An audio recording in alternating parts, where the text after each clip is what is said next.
보이맨 칼럼. 일곱째 나팔, 대환란. 오늘은 이제 계시록 11장입니다. 계시록 11장.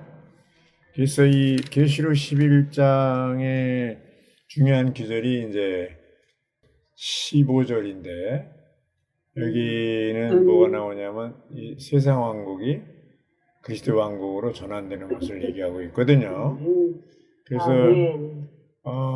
이제 여기 일곱째 나팔 나오잖아요. 일곱째 나팔 드디어 일곱째 나팔 나오고 일곱째 나팔 가운데 그 대환란에 대한 얘기가 나오고요. 앞으로 어떻게 전개될 것인가 쭉 나오는데 요한계시록이 1장부터 11장까지 이제 첫째 부분이라면 12장부터 22장까지는 이제 둘째 부분이에요. 첫째 부분에서 다뤄진 중요한 일들과 중단 문제들을 둘째 부분에서 자세히 다루는데 11장은 뭐예요? 첫째 부분의 마지막 장입니다. 마지막 장인데 거기 이제 일곱째 나팔이 나오잖아요. 그리고 성전이 나오는데 1절은 하늘에 있는 성전이고 2절은 땅에 있는 성전이에요. 그래서 하늘에 있는 성전이 이제 이런 어떤 상황인 것을 이제 알 수 있는데 그리스도께서 오셔서 땅을 소유하셨다고 했잖아요. 성전을 측량하고 바깥들을 내버려둠. 하늘에 있는 성전을 거룩하게 하고 보존하며 땅에 있는 성전을 이방인들에게 내어줘. 이렇게 되어 있습니다. 하늘에 있는 성전이 있고 땅에 있는 성전이 있어요. 근데 주님이 3층 전에 보좌에 계시는데 하늘에 있는 성전과 관계되죠. 대환란이 이루어지기 전에 먼저 계시록 12장의 사내아이 죽은 이기는 믿는 이들이죠. 이들이 휴거됩니다. 그 다음에 14장의 첫 열매가 또 삼층천으로 휴거됩니다. 하나님 앞으로 휴거되는데 이들이 휴거된 뒤에 어떻게 돼요? 하늘에 있는 악한 사탄과 그 악한 영들이 쫓겨납니다. 땅으로 쫓겨납니다. 그래서 주님은 그 이기는 이들이 휴거된 뒤에 그들과 함께 어디로 해요? 삼층천에서 구름 속에 공중으로 이제 재림하시는 거죠. 그리고 사탄은 땅으로 쫓겨났는데 그때부터 뭐가 돼요? 대환란이 시작되는 거예요. 땅으로 쫓겨난 사탄이 이제 어디서 빼맞고 어디서 화풀이 하는 식이죠. 그래서 이제 땅에 와서 이렇게 와서 아주 여러 가지 악한 짓을 하는데 어쨌든 이 11장 1절에 그분께서 나에게 막대기와 같은 갈대를 주시면서 말씀하셨습니다. 일어나서 하나님의 성전과 제단을 측량하고 성전 안에서 경배하는 사람들을 측량하여라. 이제는 하늘에 있는 성전에서 일어나는 일들이죠. 주님은 이제 그 뜻이 하늘에서 이루어지는 겁니다. 이루어진 것 같이 이 땅에서도 이제 이루어져야 되는데 이 땅은 아직은 사탄이 지배하는 땅이기 때문에 우리는 기도할 때 주님이 6장에 있는 기도처럼 주기도문이죠. 10절인가부터 아버지 이름이 거룩히 여겨지도록 하시며 왕국이 오게 하시며 뜻이 하늘에서 이루어진 것 같이 땅에서도 이루어지게 하옵소서 이렇게 했거든요. 그래서 이제 하늘에서 사탄이 쫓겨났고 땅에서 이제 대환란이 일어나고 그래서 하늘에서는 여전히 이제 질서가 잡힌 거죠. 측량하고 해서 경배하고 그러는 아름다운 질서가 잡혔는데 근데 땅에서 이런 2절에 보면 성전 밖에 있는 뜰은 버려두고 측량하지 마라. 그것은 이방인들에게 주어졌기 때문에 그들이 그 거룩한 성을 몇 달 동안? 42달 동안. 42달이 뭐예요? 3년 6개월, 3년 반이에요. 1260일. 다 대환란 기간을 얘기합니다. 대환란. 아멘. 예, 대환란 기간에는 적그리스도가 이제 통치하잖아요. 엄청나게. 근데 그 기간에 교회 시대에 이제 두 중이 나타나는데 두 중이 누구라고 그랬어요, 여기서? 모세와 엘리야입니다. 모세와. 예수님이 십자가를 앞두고 변형의 산에서 세 제자만 데리고 이제 거기서 이제 주님이 그때 나타난 게 누구예요? 그때도 모세와 엘리야가 나타나서 대화했는데 베드로가 그것을 보고 놀래가지고 하나는 주님을 위해서 하는 모세를 위해서 하는 엘리야를 위해서 초막셋을 짓고 이제 자기도 무슨 소리 하는지도 모르게 했잖아요. 근데 사실은 그 주님만이 이제 남았잖아요. 그때도 나타났어요. 중요한 사건에. 근데 여기서 이제 두 증인이 그 3년 반 동안에 하나의 그 간증을 지키잖아요. 여기 4절에 있는 것처럼 그 두 증인은 땅의 주님 앞에 서 있는 두 올리브 나무이며 두 등잔대라고 그랬습니다. 예.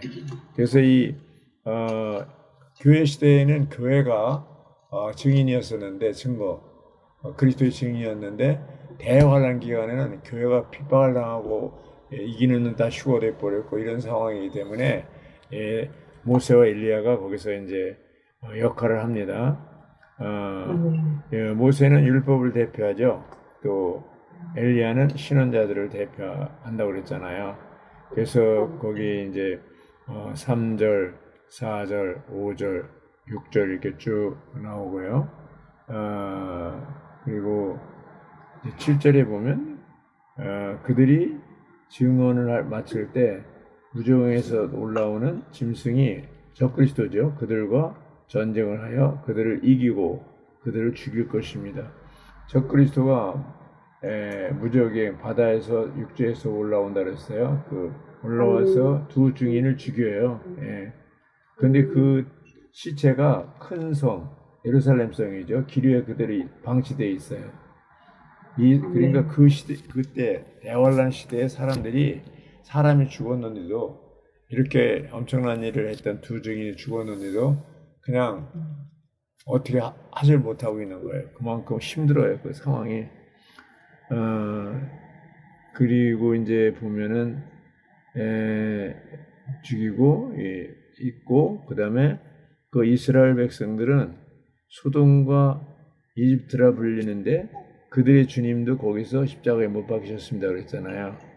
근데 그 유대인들이 이제 1948년에 독립을 했잖아요. 이스라엘이 2500년 만에 독립을 했고 또 67년에 AD 1967년에 예루살렘이 회복됐잖아요. 이거 놀라운 사건이죠. 이거는 이렇게 회복됐는데 그들이 이제 독립을 했어요. 되게 각국에 흩어졌던 사람들이 팔레스타인 땅으로 왔는데 그 돌아온 사람들이 다 거룩한 생활을 했습니까? 아니면 타락한 생활을 했습니까? 여기 보면 소돔과 이집트라 불렸다고 해요. 지금 실제로 거기 팔레스타인 땅에 전 세계 한 2천만 된다고 그래요, 유대인들이. 근데 거기 돌아온 사람들이 반 정도, 지금은 이제 반 정도 가까이 돼. 900만이라고 그래요. 900만 정도. 정확히 모르지만. 근데 그들 중에 한 10%가 그 검은 모자 쓰고 이렇게 까만 옷 입고 그러잖아요. 그 사람들이 이제 골수분자들이죠. 정통 유대인들이죠. 소돔에 있는 사람들처럼 에집트에 있는 사람처럼 세상적이고 그리고 아주 죄가 가득한 그런 사람들이 돼버렸습니다. 그리고 이제 나중에 이제 죽었어요. 모세와 엘리야가 죽으니까 그 듣기 싫어. 계속 그 영원한 복 전하고 복음을 전하고 하나님을 믿으라고 돌이키고 이렇게 하니까 안 믿는 불신자들이 좋아할까요? 싫어할까요?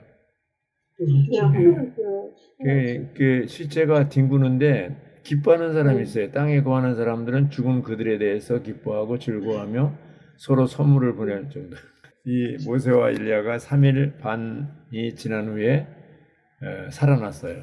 그렇죠? 하나님의 영이 들어 살아났어요. 자기 발로 일어났다는 게 살아났다는 거예요. 그리고 이제 그렇게 살아나니까 두려워했어요. 그들을 기뻐했던 사람들이 두려워했는데, 그래서 이 12절에 두 증인은 하늘에서 나온 큰 음성에 따라서 이리 올라오로나 해가지고 휴거돼 버리거든요. 예. 그래서 이제 두 증인의 역할이 이제 여기 끝나고 그러는데, 그리고 나서 큰 지진이 세 번째 지진이 일어났다고 그랬잖아요.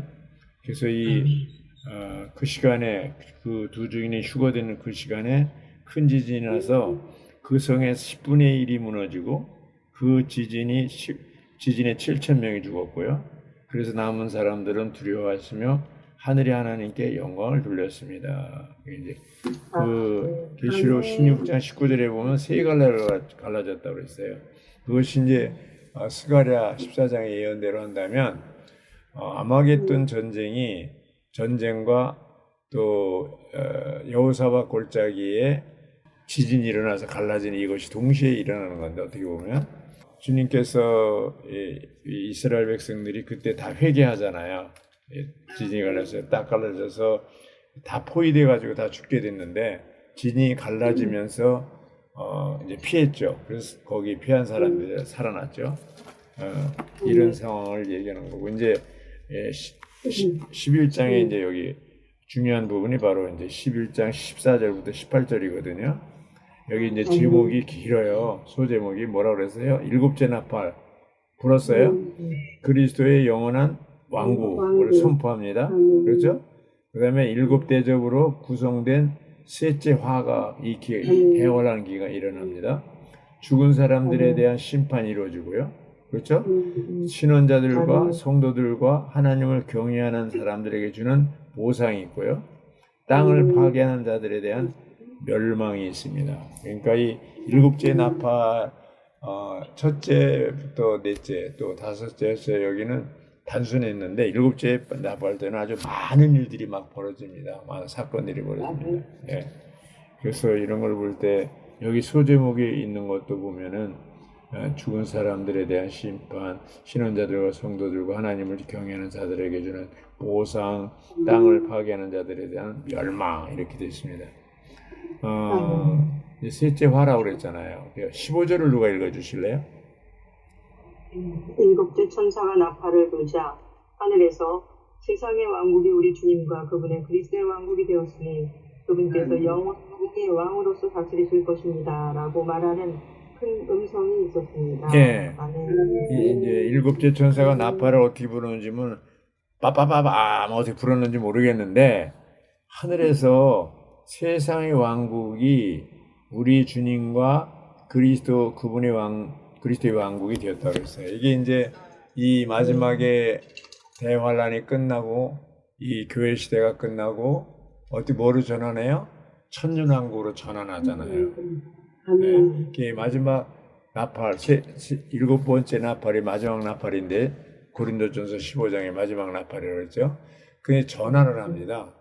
그래서 현 시간은 사탄이 이 땅을 다스리고 그가 통치하고 괴롭히고 마지막에 이제 3년 반 동안 완전히 발악하고 그리고 나서 이제 끝나잖아요.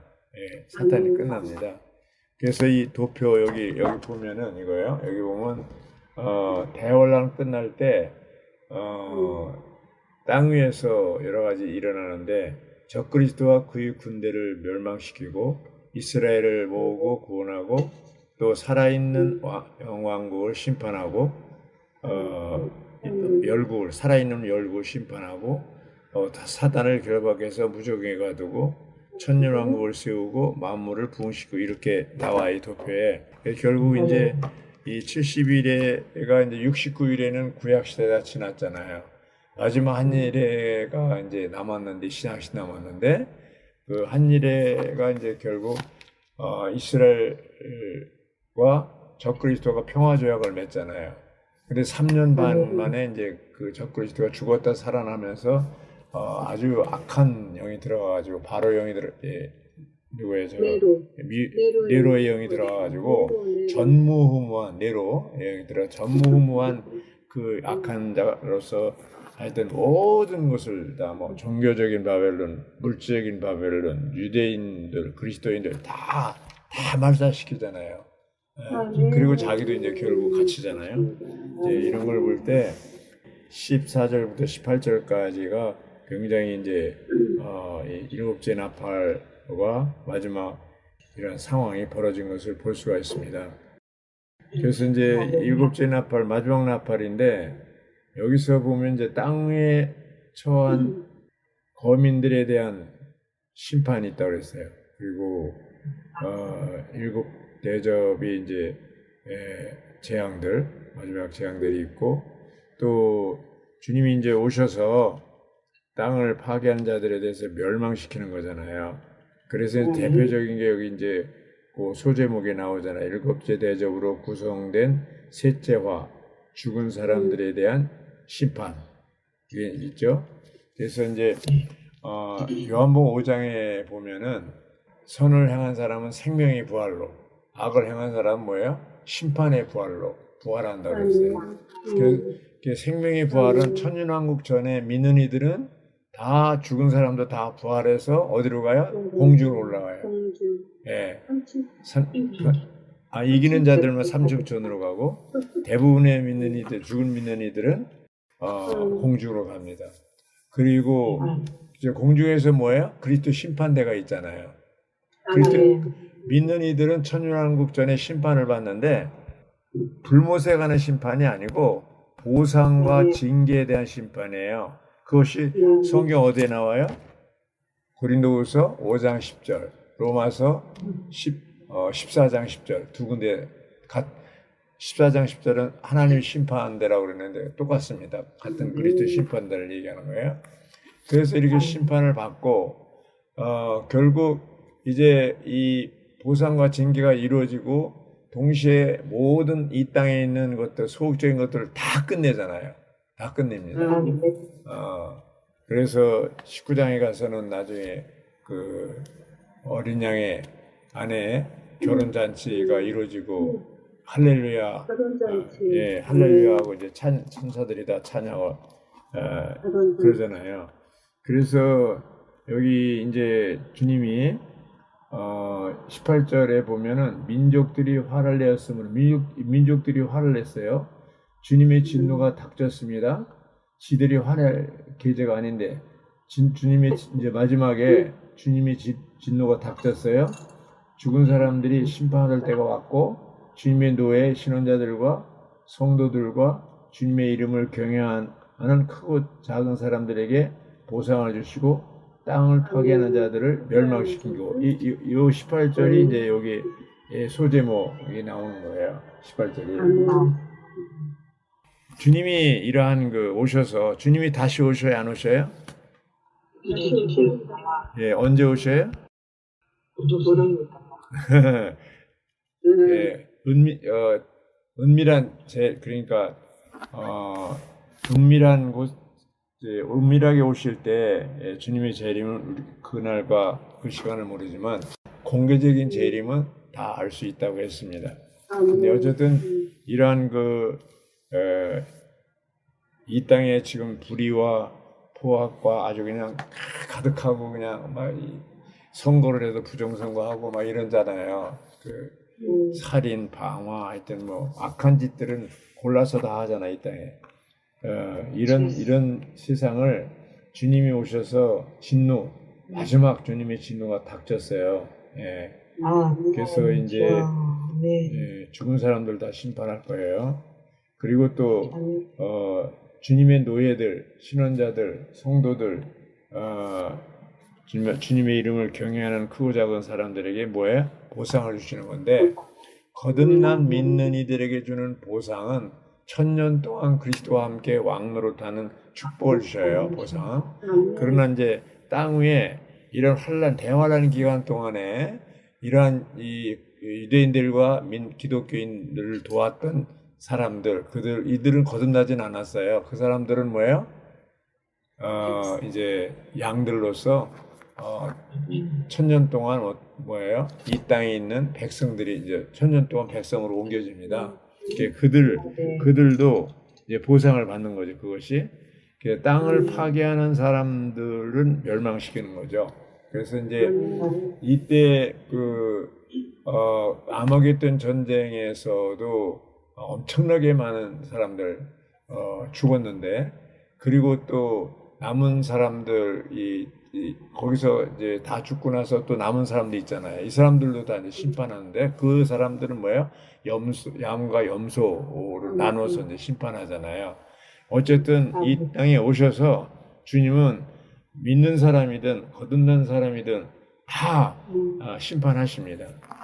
끝내시는 겁니다. 그래서 이게 이제 19절에 가서 보면은 일곱째 나팔이 울린 후의 하늘의 광경이라고 그랬어요. 예. 하늘의 광경, 하늘의 성전이 열리고 언약궤가 보이고, 그래서 그러자 하늘에 있는 하나님의 성전이 열렸고 성전 안에 하나님의 언약궤가 보였으며 번개와 음성과 천둥과 지진이 일어나고 큰 우박이 쏟아졌습니다. 지금 이런 것들이 중국에 다 일어나지 않아요? 네, 중국의 땅에 일어나고 있습니다. 일본과 중국, 남미, 또 미국에도 이렇게 일어나고 그래요. 그러니까 이것이 요즘에 일어나는 이 우연이, 이런 자연의 재앙이 우연이 아니고 하나님의 타임 스케줄에 의해서 지금 이제 일곱째 나팔 불고 이제 이런 재난이 더 심한 그 재난이 이제 일곱째인이 떼지고 나서 또 나중에 떼지고 난 상태에 일어나는데, 이런 것이 계속되다가 주님의 마지막 나팔, 일곱째 나팔을 불 때는 이제 끝이죠. 그래서 또 7년 동안 다니엘이 예언한 9장 20절, 다니엘서 9장 20절 실제로 예언한 대로 이제 마지막 한 일회가 남았는데, 그 한 일회 동안에 후 3년 반이 대환란이라고 그랬잖아요. 그러니까 이제 여기서 이제 모든 주님의 하여튼 진노가 다 쏟아지고 다 끝내고, 하여튼 이제 이 사탄과, 여기 아까 광수장이 얘기했는데 큰 바벨론 다 끝내고, 큰 물질적인 바벨론이죠. 그 다음에 적그리스도, 거짓 신원자, 사탄, 또 사탄을 따르는 이들, 그렇죠? 이들 모두 아주 일곱째 나팔 때 끝내준다고, 아주 다 그냥 싹 청소해 버린다는 거예요. 네, 그러니까 자매님들 억울한 일이 있고 답답한 일이 있고 그래도 염려하지 말고 기뻐하라고. 결국 어린 양의 혼인 잔치가 일어날 겁니다. 그래서 우리가 이러한 소망을 가지고 지금 살고, 이 계시록 11장에 있는 내용이 그 세상 왕국이 그리스도의 왕국으로 전환돼야 안 돼요? 언제 돼요? 언제 될지는 모르지만 여러 가지 상황으로 볼 때 그렇게 오래 남지 않았습니다. 네, 계시록 11장 15절에 이 상황이 오래 남지 않았습니다. 그러니까 결국 이제 첫째 뭐가 이루어져야 되냐면 제3의 성전이 지어져야 돼요. 그러니까 뉴스를 볼 때 딴 거 관심 두지 말고 이스라엘이 이제 평화조약 맺고 그들이 평화조약 맺을 때 가장 중요한 것이 성전 건축일 겁니다. 제3의 성전이 건축되는 뉴스가 나오면 사실 그 전에 우리는 휴거돼 버려야 돼요. 그 뉴스 나오는 거 그 통과하면요, 3년 반 후에 어떻게 돼요? 대환란이 시작되기 때문에 우리가 그 전에 이기는 자들로 휴거가 돼야 됩니다. 우리가 이제 지금 교회 생활 가운데 제한받고 이렇게 아주 하고 싶은 거 다 못하고 이런 상황에 벌어진 것은 어때요? 우리가 이기는 자들로서 이 땅에 살아서 대환란 전에 휴거되기 위한 거잖아요. 그렇죠? 그러려면 지난번에도 말씀드렸지만 깨어 기도하며 주님의 재림을 사모하고 기다리는 자가 되어야 됩니다. 누가복음 21장 36절. 그리고 어린 양의 피와 자기들이 증언하는 말로 사탄을 이길 수 있어야 되고요. 또한 주님에 대한 첫째가 는 사랑을 늘 유지해야 되고요. 그리고 성직자 계급제도 니골라당을 미워해야 되고요.